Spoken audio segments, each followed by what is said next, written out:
Assalamualaikum dan salam sejahtera. Watak-watak antagonis boleh dibahagikan kepada dua jenis. Watak yang sangat dibenci dan watak yang disukai. Untuk video kali ini, aku nak kongsi dengan korang tips menghasilkan watak antagonis atau penjahat yang sangat dibenci ramai. Untuk video seterusnya, aku akan kongsi tips untuk watak penjahat yang disukai pula. Jadi jangan ke mana-mana dan teruskan menonton.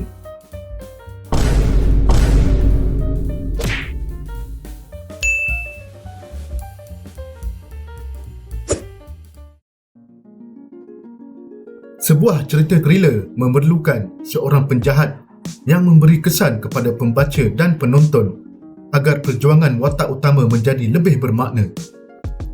Pertembungan di antara kebaikan dan kejahatan klasik memerlukan penjahat yang sangat mudah untuk dibenci. Jadi, apakah ciri-ciri watak antagonis yang sangat mudah dibenci? Pertama, mereka ini ialah orang-orang yang sangat pentingkan diri dan mempunyai kualiti gelap manusia yang sangat buruk seperti ketamakan, kebencian, cemburu, dendam dan bermacam lagi. Kedua, menunjukkan sifat tidak bermoral dengan sangat dahsyat. Mereka menyakiti orang tidak bersalah dengan sewenang-wenangnya dan tanpa sebab yang munasabah, dan yang paling penting, mereka sangat seronok melihat kesengsaraan orang lain. Ketiga, secara amnya, mereka dibenci ramai, tidak mempunyai karisma dan kualiti yang boleh menebus dosa mereka.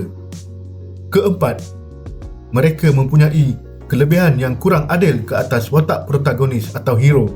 Contohnya, mereka mempunyai kuasa, sama ada kuasa politik, rakan-rakan yang berkuasa, senjata istimewa yang lebih kuat, atau tergamak untuk menipu dan menyakiti orang yang tidak bersalah untuk mendapatkan kelebihan.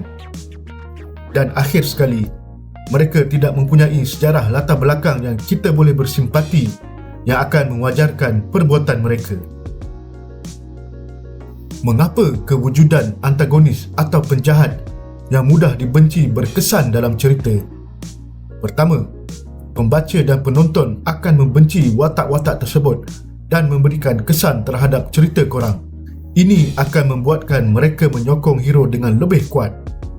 Kedua, perbuatan keji, kejam dan kejahatan sebenarnya sangat menarik dan berkesan dalam cerita thriller. Walaupun penonton atau pembaca tidak berasa selesa dengan adegan-adegan tersebut, tetapi naluri mereka akan mengharapkan perbuatan tersebut akan terbalas. Ketiga, dunia dalam cerita korang menjadi tidak selamat dengan kehadiran watak-watak penjahat ini. Pembaca atau penonton tidak mampu mengagak apakah tindakan antagonis yang seterusnya. Kemungkaran apakah yang akan mereka lakukan lagi. Setiap kali mereka muncul dalam sesebuah babak, kita turut berasa bimbang dengan keselamatan watak-watak lain. 5 tips untuk menghasilkan watak penjahat yang sangat mudah untuk dibenci. Pertama, berikan mereka adegan jahat, iaitu adegan di mana mereka menyakiti, membunuh, membuli atau apa sahaja perkara tidak baik terhadap protagonis ataupun watak-watak yang tidak bersalah. Sebagai contoh, Prince Joffrey dari siri Games of Thrones telah melakukan banyak kejahatan terhadap orang-orang yang tidak bersalah dan tidak berkuasa. Salah satunya di awal siri tersebut, dia telah membuli dan menyakiti anak seorang tukang sembelih dan cuba untuk membunuh salah seorang watak utama, Arya Stark, hanya kerana dia ingin menunjukkan kuasa. Contoh kedua pula, watak buang dalam filem Sarjan Hassan. Ketika dia masih kanak-kanak lagi, dia sudah menunjukkan sisi jahatnya dengan sentiasa membuli dan menyakiti Hassan. Dari awal lagi kita sudah berasa benci dan jengkel dengan sikapnya. Tips kedua, buatkan mereka melakukan sesuatu perkara yang sangat kejam, melintasi batas dan langsung tidak berperi kemanusiaan. Contohnya, Prince Joffrey berjanji tidak akan menghukum Ned Stark, ayah kepada bakal pengantinnya, Sansa Stark. Tetapi dia memungkiri janji dan tidak cukup dengan itu, dia sengaja menayangkan kepala Ned di hadapan Sansa untuk menghukum gadis itu pula. Dalam situasi buang, banyak kejahatan yang telah dia lakukan seperti mengkhianati negara dan penduduk kampungnya dengan menyertai kampetai tentera Jepun. Kemudian menyeksa dan menangkap orang kampung yang tidak mengikut peraturan tentera penjajah. Di penghujung cerita pula, Wang cuba Salma, tetapi apabila dia dihalang oleh ayah Hasan, dia memukul orang tua itu dengan kejam.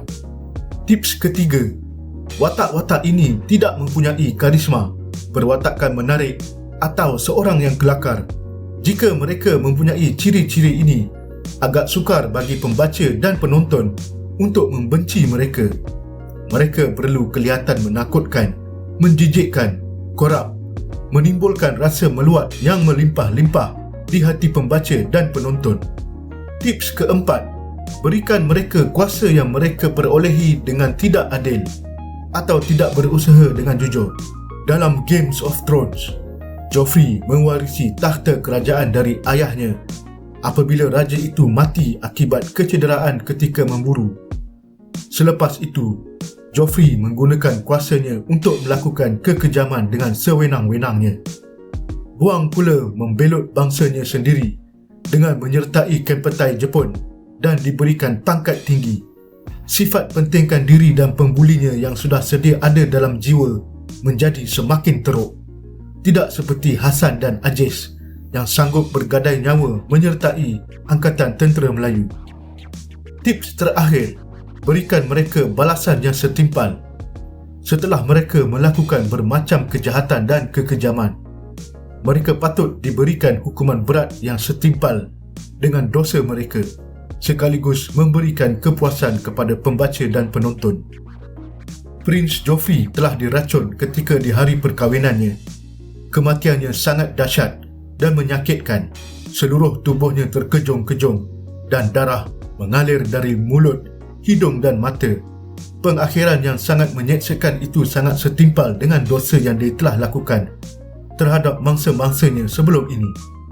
Manakala Wang pula dikejar dan dikepung oleh penduduk kampung selepas kekalahan tentera Jepun. Mereka semua mahu membunuhnya. Sarjan Hasan muncul di saat akhir dan mencabar Wang untuk bertempur satu lawan satu, dan akhirnya Wang ditikam dengan senjatanya sendiri. Kematian yang sadis untuk seorang pengkhianat dikelilingi oleh orang-orang yang membencinya. Aku harap video tips kali ini dapat membantu korang menghasilkan watak antagonis yang kejam dan sangat mudah untuk dibenci oleh pembaca dan penonton, menjadikan cerita korang sangat menarik dan penuh makna. Untuk video seterusnya, aku akan cuba beri tips menghasilkan watak antagonis yang disukai pula. Ya, watak jahat juga mempunyai perwatakan dan karisma menarik yang boleh menjadikan kegemaran pembaca dan penonton. Jadi jangan lupa untuk menontonnya nanti. Nantikan episod-episod tips menulis yang seterusnya. Aku akan beri lebih banyak lagi tips untuk membantu korang menulis. Bagi sesiapa yang belum subscribe channel kami, jangan lupa untuk subscribe, like, share, komen dan tekan butang loceng untuk notifikasi. Selamat mencuba tips daripada episod ini dan selamat menulis. Assalamualaikum dan salam sejahtera.